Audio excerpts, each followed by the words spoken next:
Appreciate you being here. And tonight, this is what we call our legislative issues briefing. And I hope you will find what you learn here tonight very helpful to you. We're going to cover some things that happened in the last General Assembly for the purpose of you better understanding some of the things that the legislature deals with and how the process works, and some of the issues that your incumbents have voted on that you might want to go see, how they voted, what they did on these issues.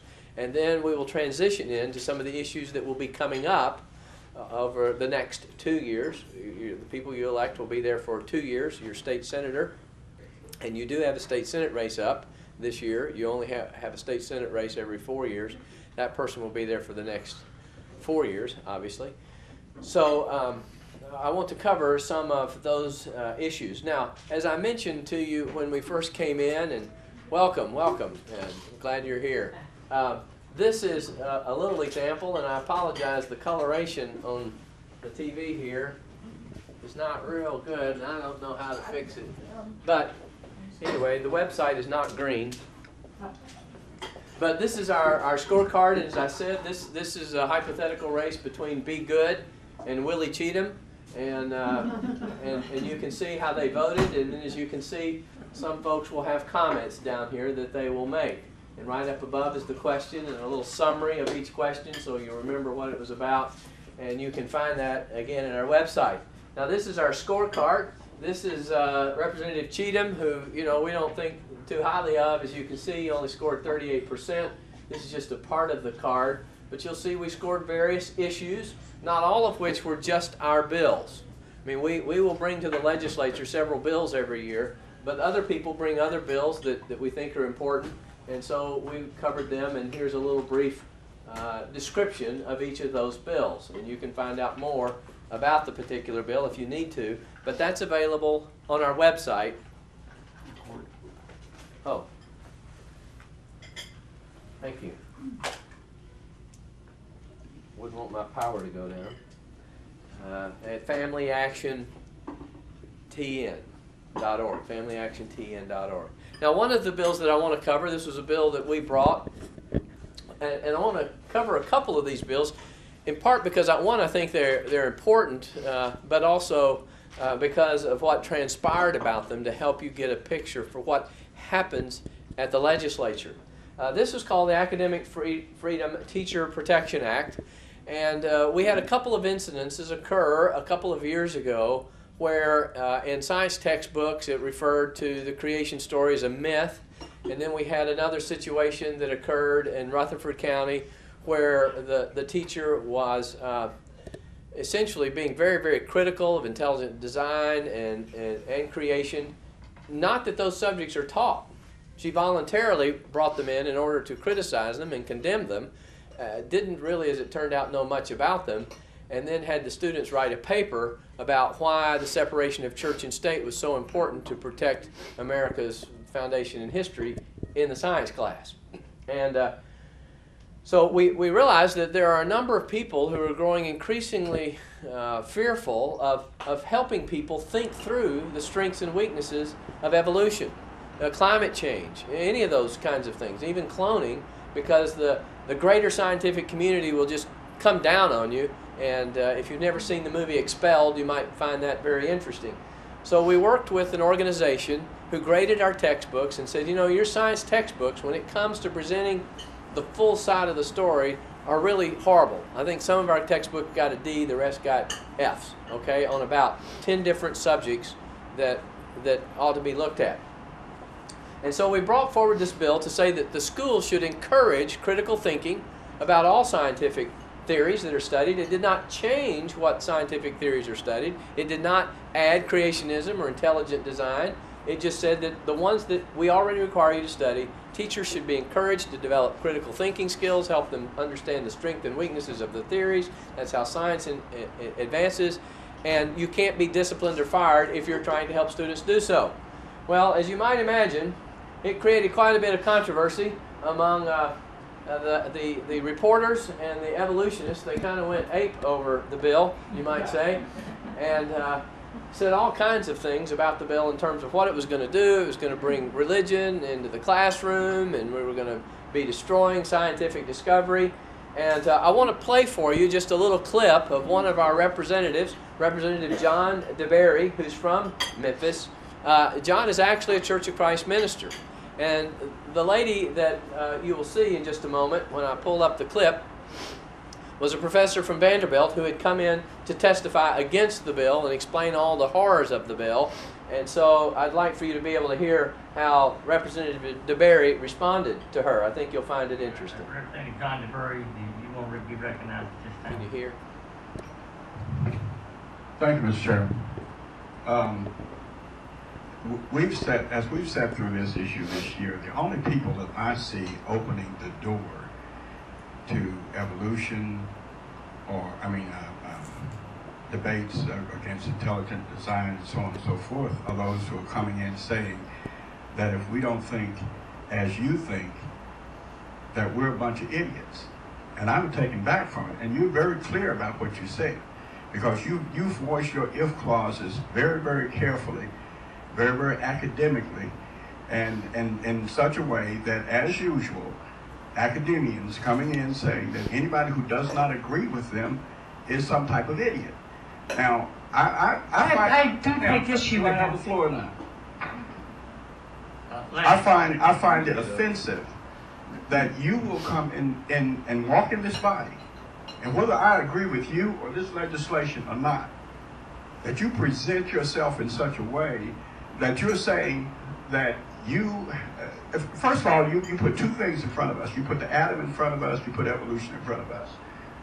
It don't take a rocket scientist to know that you're talking about an exact science, and you're talking about something that is a theory.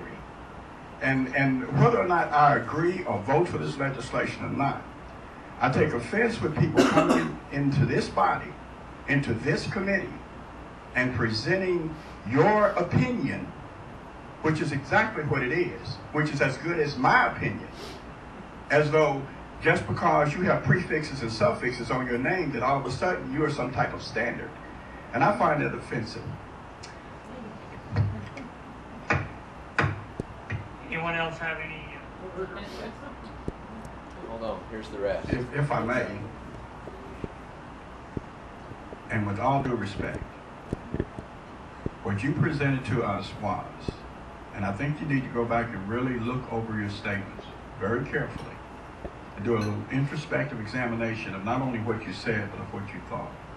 Because what you presented to us today was the only way to protect the position that you hold. You can only compete by eliminating the competition. Unless you eliminate and make sure that no other side is allowed in any shape, form, or fashion than with that which you and your colleagues have, quote unquote, scientifically deemed adequate for human consumption, then, you know, in religion, since you brought the word up, religion, Chairman Dunn didn't call the name religion, used the term religion. Since you brought up the word religion, in religion, there's a saying that a faith that can't be tested is not worth having. And so I'm saying that if your beliefs are as strong scientifically as you seem to believe they are, what's the problem with them being tested? Amen. So anyway, that's Representative John DeBerry. And he continues. You'd enjoy watching the rest of it, but those were just a few clips about that bill. Now, I will tell you that on that bill, we did pass it with overwhelming margins in the House and the Senate. I think we had not quite, well, we had a little over 2/3 of the Senate, and we were right at 2/3 of the House, 2/3 of the Senate. But here's what began to happen. After the bill was passed, I mean, they were making fun of this bill on the Stewart Show, the Daily Show. I mean, it was all over. I mean, if I ever wanted to raise my profile, this bill helped raise it. I was in the PBS shows and the CNN shows and you name it, because they were all thinking, oh my goodness, these dumb hick Tennesseans, they didn't learn from the Scopes trial years ago. And but anyway, after the bill was passed, it goes to the governor. The governor can veto a bill. He can let it become law without his signature, or he can sign the bill and say, yeah, I agree, I'm with the bill. About a week before the deadline for making a decision, the governor said, you know, because he was being bombarded about it, you know, what do you think, what do you think? And he said, you know, I think this has all been blown out of proportion. This doesn't change what the students are required to study. And it's just kind of all been blown out of proportion. And then a scientist, I believe it was at Vanderbilt University, started a petition. Within a few days, there were about 3,000 signatures on it. And literally 7 days later, the governor decided that the bill lacked clarity and created confusion, and decided not to sign the bill. The first bill he refused not to sign. Now, the bill took 2 years to pass. It took last year to finish it in the Senate and the year before to do it in the House. And I guess I share that not so much to be critical of the governor, but to say that, you know, when we rise up and let our voice be heard, it can change people's opinions because they do care about perception. Now, speaking of that, I want to cover the next bill that I think is a tremendous thing, actually, that helped with our in our state, and it dealt with sex education reform. Now, you may think, well, Tennessee's a conservative state. Why do we need sex education reform? And I don't know what's going on in your Montgomery County schools, or if Clarksville has their own schools, their schools. But here is some information about our state, about our youth, taken from SECUS, which is essentially the pro-sex statistical data gathering organizations for lots of groups like Planned Parenthood and others. And here's where our state stands among our teenagers. Now, this is not across the whole spectrum. This is just among like our 13 to 19-year-olds. We have the 4th highest rate of primary syphilis among our teenagers, 8th highest in chlamydia, 11th highest in gonorrhea and in HIV infections. Our teen birth rate is 7th highest in the nation. Okay? Not that that's not bad enough to justify saying, you know, whatever it is we're doing, we need to look at it and it's not going well. But we had a gentleman give us a call. And he said, I need to talk to you. I went to my pastor. I said, this is outrageous. He said, call David Fowler. Maybe he can do something about it. And I interviewed him. And this is a clip of my interview. Now, this may not be appropriate for everybody who's going to watch your TV show. But, you know, I think what is important is among us adults that we really understand what's going on. This was reported in the newspapers and on the televisions in Nashville. Okay? But it was never made clear what happened other than the school policy was violated regarding the sex education class, and some procedures hadn't been followed. But they didn't tell anybody what actually happened in the classroom. Because when you hear this, you'll know why they didn't want to put it on the TV. Somebody would have probably censored them.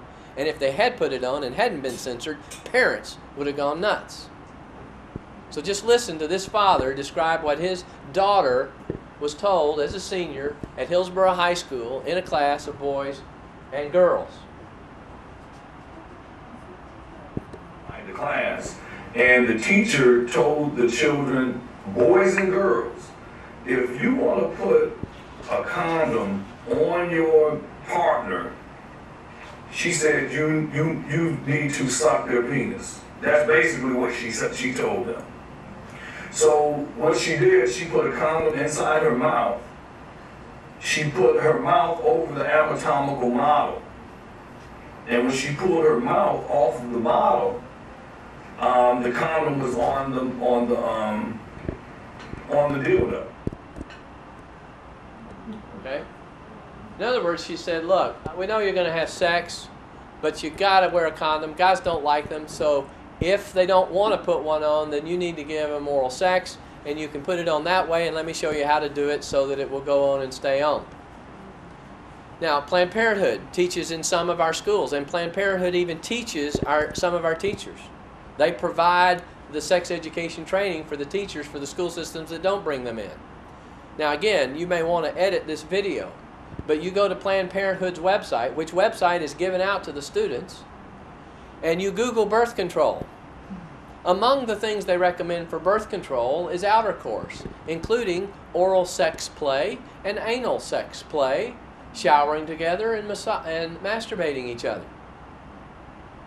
Because the law in Tennessee was written years ago, back when we thought we knew what abstinence in sexual relations were.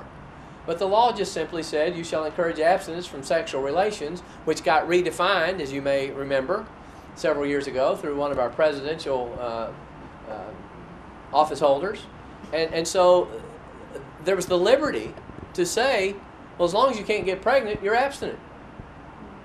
Okay? So we said, whoo, this law needs to be fixed. We need to make it clear what we're talking about. So we came back, and I want to tell you what this bill does. It defines abstinence as anything that can result in a pregnancy or a sexually transmitted disease.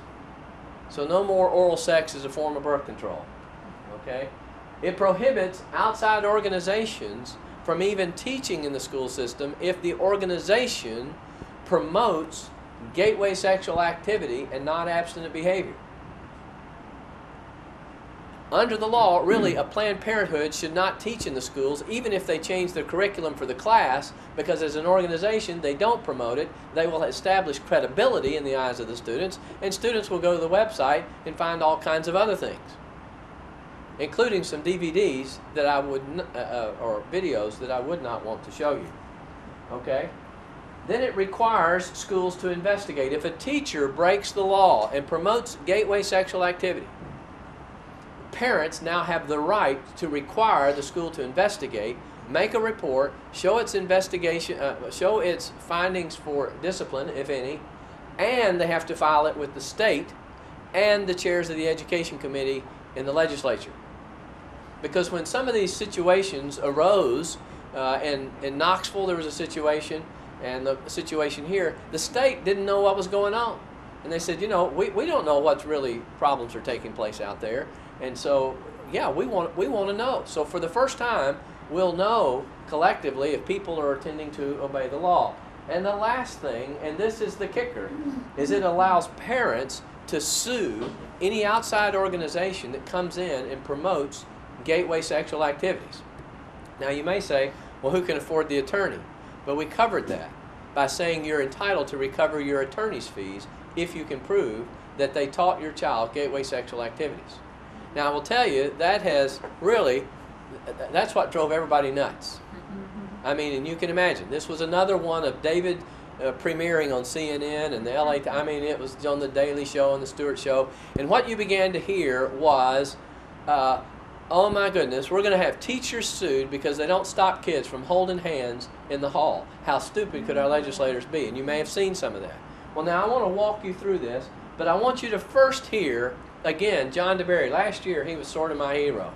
And in case anybody says, well, you're just a partisan hack organization, and I don't know what parties y'all are in, you can say, well, all I know is he played a couple of videos, and it was an African-American Democrat guy that he was holding up as an example. So bear with me. And by the way, speaking of that, Steve Allbrooks is here, and I don't know how many of y'all know Steve, but he is the field representative. I call him the chief of staff for the district here for Representative Marcia Blackburn, Congresswoman Blackburn, so we don't get confused here.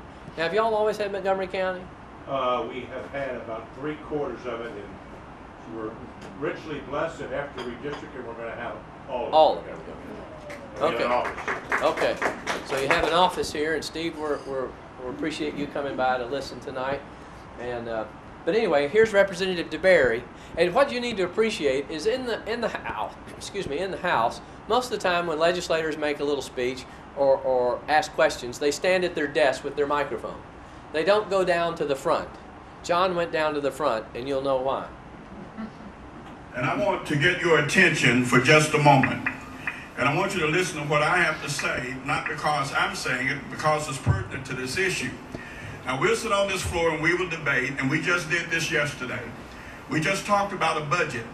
And basically, we made a determination of a whole lot of good bills that a lot of us feel very, very passionate about. And we determined that we could not pay for them. We made a determination yesterday that there are a lot of things that are good things to do, but we can't do them because of money. Now, if we've made a decision as a legislative body that there are certain issues that we are not going to continue to fund and support that have to do with taking care of other people's children, other people's problems, other people's issues, many of which they bring upon themselves, then we have one alternative left. And that alternative is changing behavior.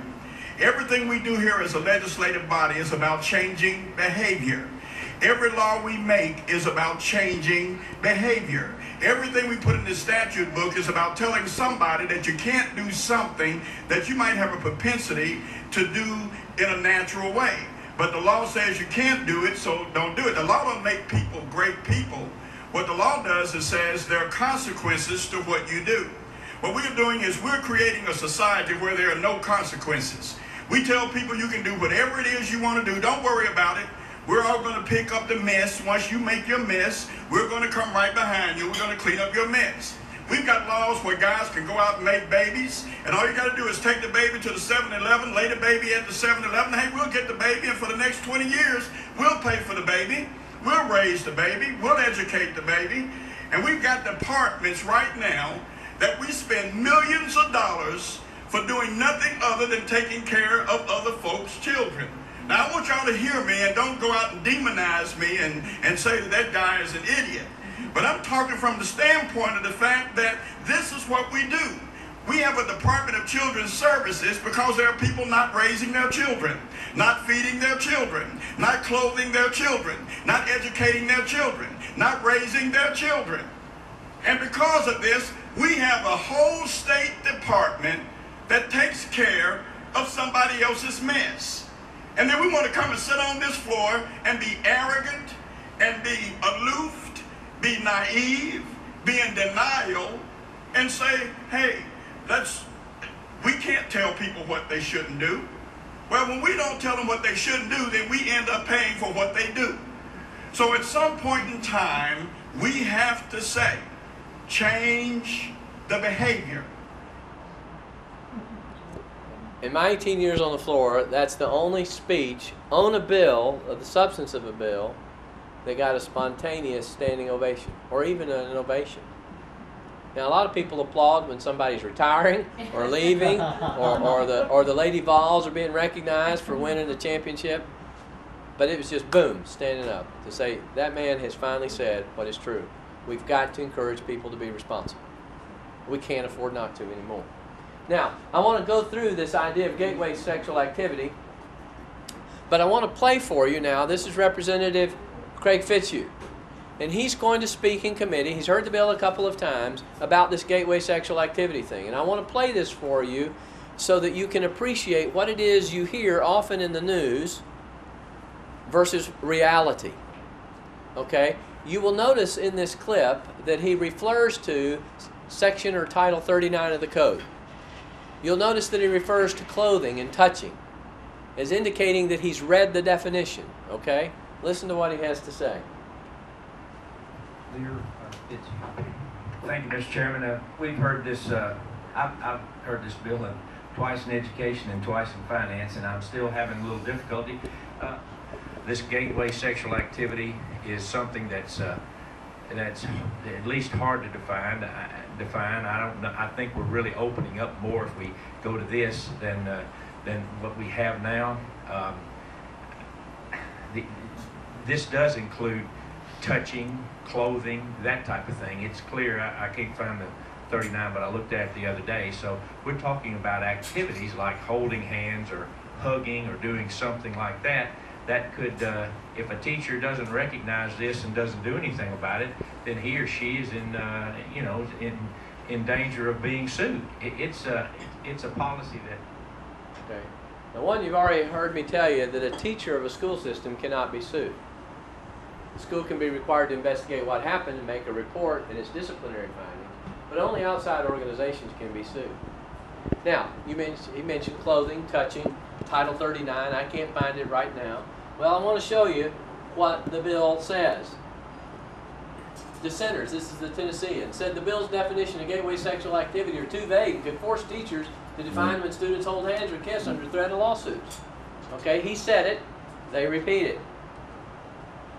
The bill, which passed the full Senate earlier this month, would require all state sexual education classes to exclusively and emphatically promote abstinence while banning teachers from promoting any form of gateway sexual activity. The latter term, which has garnered national media attention and been lampooned by comedian Stephen Colbert, is not specifically defined in the bill. Okay? Now, that would lead you to think whoever votes for a bill that's going to get people sued and teachers sued over something that's not defined, what kind of idiots are those people? Well, let's take a look at what the bill says. The bill says gateway sexual activity means sexual contact, encouraging an individual to engage in a non-abstinent behavior. So it's got to involve sexual contact that would encourage people to engage in non-abstinent behavior. And you're promoting it by encouraging, advocating, urging, or condoning. Now that's the definition. You may not like it, but it is a definition. Say the definition's vague. Say the definition's not real clear. Okay, but don't say there's not a definition in the bill.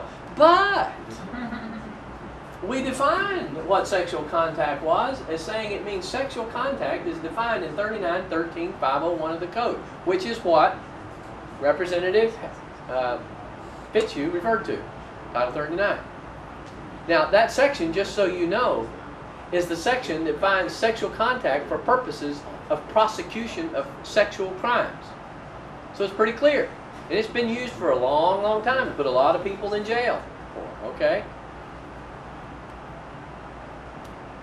Now, when I wrote the Tennessean and said, hey, you just flat lied. You said there's no definition in the bill, and there is. Here was their response. There's a reference to the code definition of sexual contact in the bill, but no definition. So the assertion there's no definition in the bill is factually correct. You see what they're saying? It says that it means this, which is further defined in this law over here. And they said, well, because you have to go over here and help read that law, it's not in the bill. As if it's not defined. Everybody heard of a forked tongue? Okay, now, I want to show you what Title 39 actually says.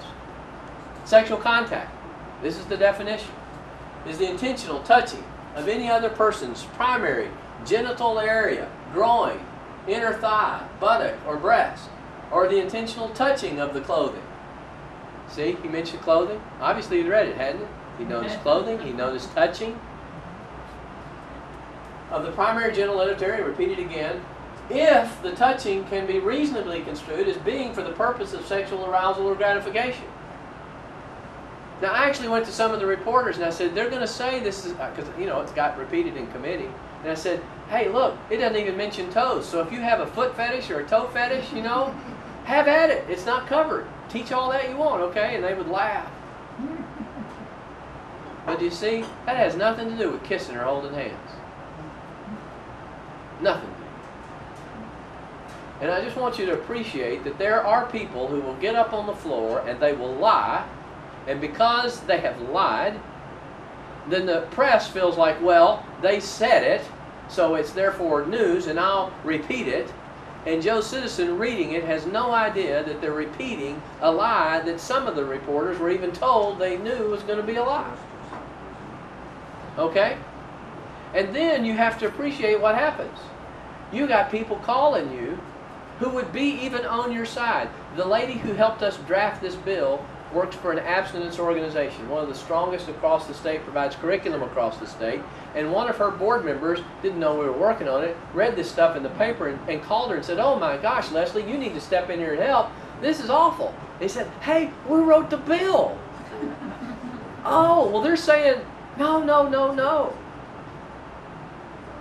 But legislators, and you know, I'm sure Congresswoman Blackburn can say, sometimes the public perception is just totally wrong, and you have to sit here and figure out, am I going to do the right thing because I know what it really says and be perceived an idiot, or am I going to say, look, I don't need to be perceived as an idiot. If I'm perceived as an idiot, then I won't ever come back, and then I can't do the right thing. So, you know, David, help me out. What do I do? But I wanted you to see that, just so that the next time you see something, particularly in the Tennessean, read it with a grain of salt, and if it sounds really stupid and you see my name associated with it, call me before you tell everybody David went over the edge, okay? Now, one other bill that was very important, the Life Defense Act was passed, and that bill simply required that any abortion facility using abortion doctors, that doctor had to have admitting privileges at a hospital in the county where the clinic was, or in a surrounding county, in case there were complications. Pretty simple thing. But you may have seen in the news, I don't know if it made the news here, I kind of read it everywhere so I lose track of where I see it, but there was an abortion clinic in Knoxville, been there 38 years, who were bringing in a doctor. They were bringing in a doctor who did not have admitting privileges, and they have closed. So that was another one of the bills.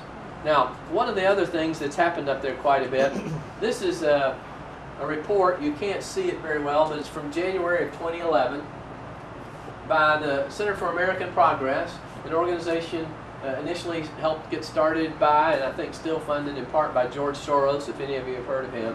And it was about faith, keeping the faith, faith organizing for lesbian, gay, bisexual, and transgender, moral and civil rights in a southern state. About how to advance the homosexual political agenda in a southern state and to take advantage of, in fact, their moral and religious feelings. And this was sort of, look, here's what y'all ought to do, and it was a study of Tennessee.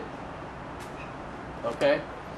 And there's some stuff in there that, particularly for the church, is embarrassing to hear them say. But, in any event, one of the bills that we passed, and you may remember this from back in January of 2011, when Belmont released a teacher who was involved in a lesbian relationship and having a child. And the city council, the Metro Council, decided they were going to punish Metro. They were going to punish Belmont. And they realized they couldn't do that constitutionally, but they wanted to pass an ordinance that said, hey, anybody who wants to do business or be involved and enter into any kind of contract with Metro has to have a pro-gay employment policy. So if you ever want to rent the Coliseum or a ballpark or reserve a field house or whatever, technically it would have covered you, okay?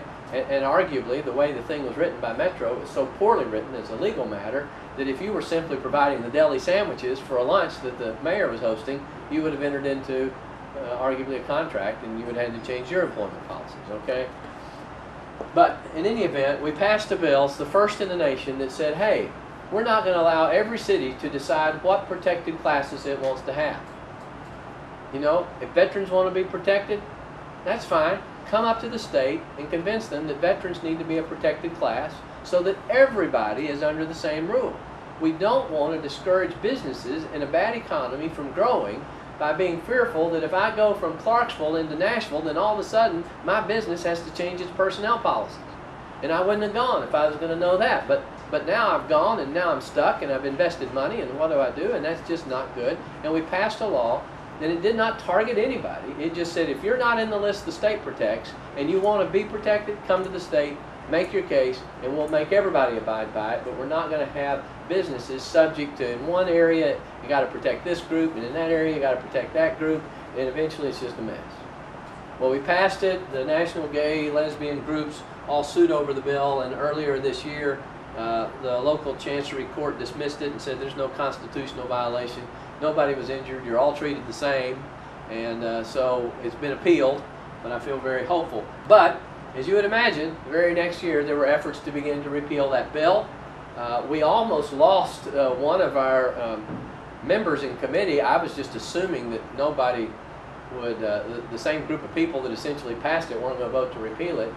But I had somebody on one of the committees come haul me down the hall and say, you need to go see somebody. All of a sudden he was rethinking maybe we hadn't done the right thing. So hopefully that won't get repealed. But you need to know, was my legislator for that bill? And is he for or against the repeal of that bill? Okay. Another thing I think that you will see is legislation dealing with anti-bullying policies. This becomes very important because oftentimes these bullying policies are used to silence opposition to the homosexual agenda. It almost becomes like a hate speech kind of thing. You made me feel bad, and we're not trying to protect, people from just being obnoxious or people from actually doing any physical violence. But what began to happen and what's begun to happen in Texas last year, you may have seen an honor student who was turned around talking to a member in class, and they were talking about the homosexual issue because apparently their history teacher was very pro-homosexual. And between themselves, he said, well, as a Christian, I just think it's wrong. The teacher overheard him. He got suspended from school. for violating the bullying policy. Okay? So the other thing that becomes very important is that bullying policies and the education that takes place from them are not under the sex education laws, because it's not really about sex education. But it becomes a means by which we can go in and begin to teach our view about human sexuality in connection with why we don't bully homosexual students. When the point ought to be, we don't bully anyone. No student should be bullied for any reason. Let's just, period, okay? And we don't need to say, well, we don't bully this group because, you know, they're blondes and people think blondes are dumb or something. You just don't bully people, okay? Or whatever it might be. Or they're left-handed. They were poorly potty trained. Who cares? Don't beat up the guy that's left-handed. Say mean, nasty things about him, okay? Now, another issue that is rising to prominence across the nation is the squelching of religious liberty on college campuses. Now, we haven't experienced too much of that yet here in Tennessee, but my attitude has been generally, if I see something happening, then get ahead of the curve and stop it. It's much easier, or it's much harder to repeal a law than it is, well, I mean, nothing's easy, but if you can get a bill passed, it's easy to protect it, let's put it that way. And so, one of the things that we saw beginning to happen around campuses, the Supreme Court upheld it, was that colleges could have what's called an all-comers policy. That to be a recognized student organization, you had to accept all comers to your organization. So if you're the Muslim group and a Christian wants to be a member or run for an officer, well, you have to let them do that. Or if you're an atheist and you want to run for president of the FCA, or you want to run for the social director because, you know, you really are good at organizing and, you know, well, that's fine. You have to allow the atheist kid to run. Now, many people will say, well, that's a stupid policy. It is. And it ain't never going to happen because you would imagine the Christians aren't going to like the atheist person there. But what's begun to happen in some of these instances, and this is what happened at Vanderbilt, they elected a person who adhered to the tenets of the religious belief, which included sexuality, and over the summer announced that they were coming out of the closet. And they said, well, then you're going to have to resign. And Vanderbilt said, no, no, no, no. You can't do that. That violates our all-comers policy. So they would have had to have disbanded and come back the next year and start it over again. So it's not just that, you know, the Christian guys or the Muslim guys are going to elect people who don't share their view. It's that you may not know where somebody is, and their views can change, and then you have no control over your organization anymore. So we brought a bill last year to say that our public colleges and universities could not discriminate against religious student organizations on the basis of their religion. But the situation at Vanderbilt, if any of y'all saw that situation, where Vanderbilt decided to apply one of these policies, and so groups like Campus Crusade, InterVarsity, FCA, Christian Legal Society, all essentially said, well, we can't abide by those. It's not that, they were even willing to say anybody who wants to can be a member, but they just can't be an officer. And they said, no, no, no, can't even do that. And they said, well, we're not going to sign an agreement that says, plus the agreements actually said, we think this is okay. And so a number of them said, even if we don't have student officers, we're not going to sign and say this is okay, because it's not okay. We don't agree with these views about human sexuality. So we brought an amendment last year that would have included Vanderbilt, because Vanderbilt gets about $24 million through its work on TennCare, and the hospital is a part of the university. And we said, you know, if you're going to get government money, we don't want the government money being used to suppress freedom of religion. And there was a lot of consternation about the bill and its effect on private, organizations. And was this the slippery slope that the next thing you know, we'd be telling the Christian groups you have to accept, the Muslim Student Association or whatever else. But we said, no, this only applies when you're getting state money, and none of y'all get state money. And if you do get state money, then, you ought not complain. Strings come with it. But even then, we said, we'll only apply the bill through June 30th of this year for 14 months, sort of as a legislative injunction. The legislature was getting ready to leave. It was the end of session. They were not getting treated respectfully by the Vanderbilt board, and a lot of the alumni were just finding out. And so we said, look, let's just keep everything status quo. I mean, some of these groups, if they leave, they may never be able to come back and get organized, and what are they going to do with the staff members that work there that now don't have a job? And so we passed that bill. Now, I am as much as anyone about free enterprise. and not regulating private enterprises to death. But there are some things that are fundamental, one of which is freedom of religion. And furthermore, to me, it's a little late in the day to say we shouldn't be telling private organizations what to do, because we have all kinds of civil rights laws already, including telling Pilot Oil Company what they can and cannot do, and who they can and cannot discriminate against. Okay? But this was the first bill actually vetoed by the governor, though it passed with 60-something votes in the House and 20, I think, was in the Senate, not quite 2/3. The governor vetoed it and said that it was too much of an interference with private organizations. So we hope to come back and have a little different approach to the bill this year. We're hopeful that we can work with the governor, but some of the legislators are very adamant that, you know, we're going to pass it and we're going to do what we need to do, and he can do what he wants to do. And then if he vetoes it, we'll decide if we want to try to override it. So we'll be coming back to that issue next year. Another issue we may be looking at, this is Julia Ward. Julia was a student at Eastern Michigan University. She was, I believe, a social worker, and she'd gotten her graduate degree, was in the postgraduate school. And part of what she had to do was a practicum, where she had to counsel people as a part of what she did. And so she was given a couple of homosexual men who wanted some help in trying to improve their relationship.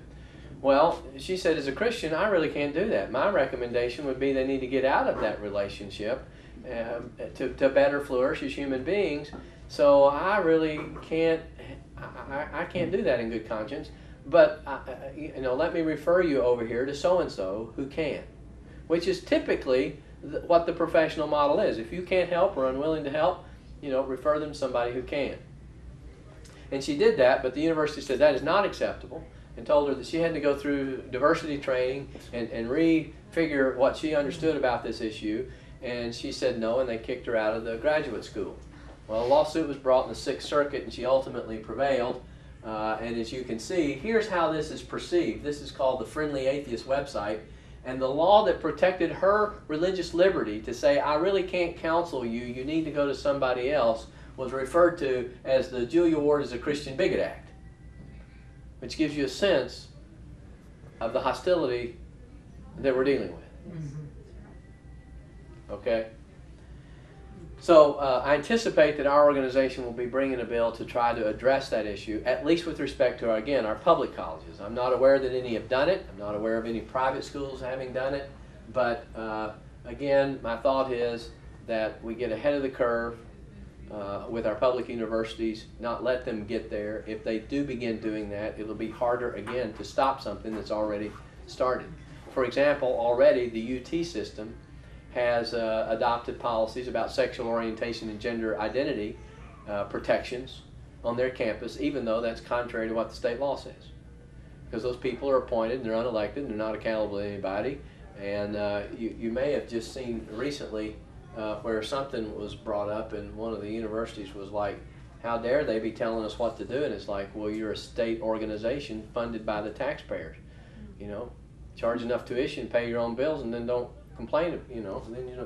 So anyway, I've already brought up the Vanderbilt bill. I want to mention a couple other things that will be coming up. This is just a typical school building, and we're going to have some issues dealing with charter school authorities. Those of you here, not many in Memphis and Knoxville, but have seen this situation with Great Hearts here, and the Metro School Board didn't want to authorize their charter school, and they appealed to the state, and the state said yes, you should be given a charter, and then Metro said again no, so the state's now withholding money from them. So there will be bills this year dealing with what authorities should be allowed to require a charter school be approved.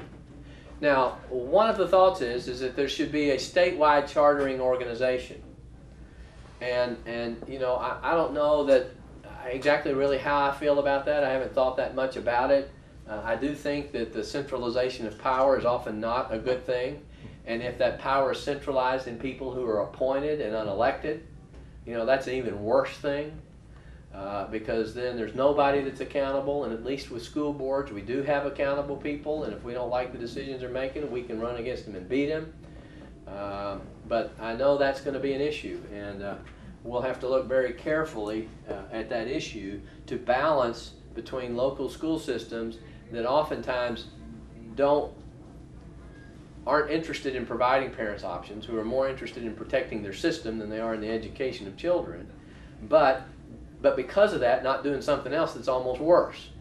You know, and sometimes you try to cure one problem, and you know, the problem to abortion isn't handing out more condoms, it's trying to encourage people to not kill their babies and have sex outside of wedlock, you know, kind of thing. So where do you go?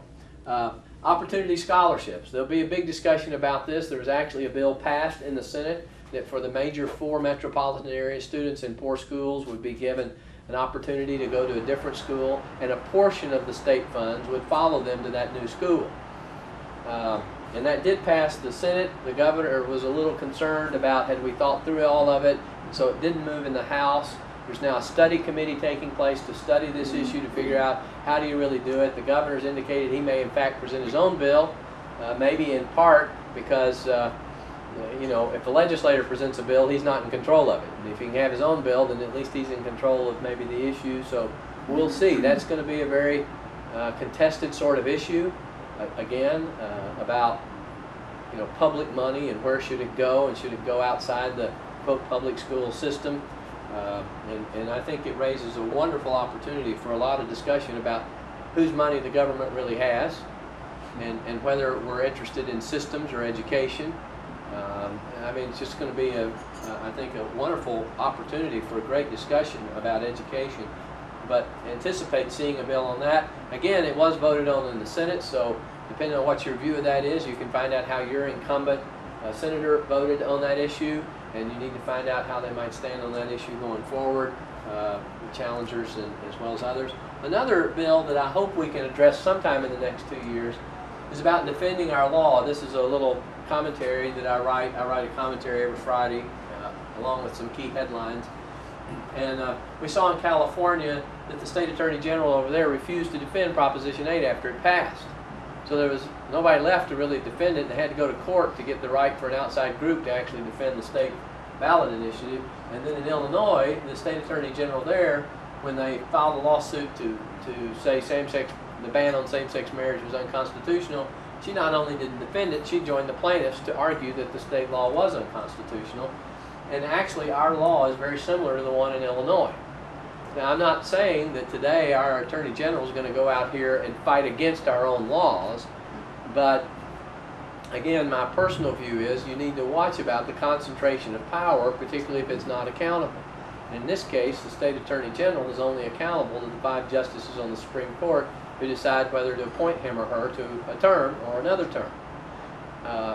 And you know, maybe that's good, maybe that's not. That's going to be another issue over the next several years, is should we have an elected Attorney General or continue with an appointed Attorney General? If it is appointed, should it be appointed by the governor and confirmed by the legislature, or just appointed by the Supreme Court? So that's another issue to look at. I don't think it'll come up necessarily in the next 2 years, but it very well could sometime before the 2 years are over, so that whatever it is might go on the ballot in 2018. 2018. But right now, you know, we need to make sure there's some provision that the governor, if he says, no, I think that's a good law, you know, I want to see that law defended, or the speakers of the legislature haven't passed it, as their own body that is a separate but equal branch of the government, they're supposed to uphold the Constitution too, and if they think what they did was constitutional, should they have the right to step in and defend it, even if the Attorney General says he doesn't want to. So you can expect to see that bill. Another thing that we'll be dealing with is Senate Bill 10. Well, this was last year's version, but it's essentially about coming together to effectively abolish the Electoral College, which was created for purposes of federalism, as you know, to kind of balance out small states and large states. And in any event, there's been an effort to join a bunch of other states in a compact to essentially say, well, that we will agree to vote all of our electoral votes in favor of whoever got the most votes nationally. Interestingly, in the compact, there's nothing about having a majority. So you may tend to see lots of little parties springing up who are running, as there already are. And as you know, I don't know how many of our last presidents have been elected by even a majority. It's probably been since maybe Bush 41 or Reagan, I don't know, but Obama didn't have 50% of the Clinton vote. did not either time. Yeah, yeah. So, you know, what the Electoral College does is it essentially gets us a majority, but in essence, Tennessee would no longer control how it's, well, it's not that we wouldn't control, we would be agreeing that whoever gets the most votes, that's who we're going to make everybody vote for. Even if it's not the person our citizens voted for. So if we, 90% of us all vote for candidate X, but candidate Y gets the most number of votes, then Tennessee's votes are all going to go to candidate Y. So you need to know that that's up there. The last thing that's up here is SGR 710, and it is in the middle of the process about possibly going on the ballot in 2014. Right now, our judges of the appellate courts and the Supreme Court are essentially appointed. The Constitution says the judges of the Supreme Court shall be elected by the qualified voters of the state. And that's been the language since about 1870, I think. But we now have an appointed panel of people appointed by the Speaker of the House and the Senate who get together, accept applications, and they decide who they think is qualified to serve on the Supreme Court. They turn in 3 of those names to the governor, who then appoints somebody to serve on the Supreme Court. That person then, within the next 2 years, comes up for a retention election. So in other words, nobody can actually go run against a judge ever in the state of Tennessee. And the question is that constitutional? And a majority of the legislators say, you know, that really isn't constitutional. That's not what they were thinking about in 1870. But a lot of people don't want to see partisan elections for the judges where people just vote a straight ticket that, well, you know, he's a Republican or Democrat, so I'm voting for him, even if they're communist or whatever it might be. And they don't want to see money buying those elections. So the legislature did pass through this year, and they'll have to vote again next year. So you need to know where your legislator stands on this. They'll have to vote on a process that says that the governor will nominate anybody he chooses. And then the legislature must reject or confirm that person. So it's sort of called a modified federal plan. The thought is it makes the governor accountable. Today he can say, well, look, they gave me three, I didn't like any of them, but those were the 3 they gave me, and I picked the worst, so don't blame me. And then if you say, well, who gave you that panel of 3? Who's that guy? And they say, oh, well, that panel of 3 was picked by a panel that was all appointed. Well, I can't get mad at the people that selected them. And then if I want to get mad at who put the people on the panel, you know, the nominating commission, well, that's the 2 speakers. And if you don't live in their district, what do they care? Okay? So the thought was, okay, the governor, name whoever you want, head of the ACLU, an auto mechanic, you know, name them. And then you're responsible. You can't hide behind it. And then the legislature has 60 days to reject that candidate. And if they don't get their act together and reject them, then they're confirmed. So we avoid all this stuff that kind of goes on in Washington. They got 60 days. And if they don't act, then essentially you can say, well, you allowed that guy to become a judge, and I don't like it. Okay? And because any legislator can file the motion and the resolution to reject them, nobody can say, well, there wasn't anything to vote on. Well, why didn't you file one? Okay, so it does add some accountability in there. So you need to know where your legislator stands on that. Now, I will tell you this. On this issue in constitutional amendments, don't always assume that because a legislator voted for it, that they will vote for it again. Because the idea is that because our Constitution requires the General Assembly to have to vote twice, 2 different General Assemblies. And it was a wise thought. We don't want some group of, you know, unthinking people to stick something on the ballot. We're gonna vote on it. Then we're going to go out and tell the public about it, put it in the newspapers so you can see it and go, oh my goodness, what were they thinking? You know, and you can go to your legislator and say, hey, don't vote for that again. That was horrible. Okay. But they got to vote for it again. They got to get 2/3 vote of the House and 2/3 vote of the Senate. There's some information about it on the back table there. But sometimes people will say, you know, we're in a mess and I don't know what to do, but because we can only vote on constitutional amendments every so often, I'm going to go ahead and vote for it and send it to the next General Assembly, and then figure out whether I really want to vote for it the final time or not. Okay? So on SGR 710, you need to know, is your legislator, if they voted for it, really going to vote for it?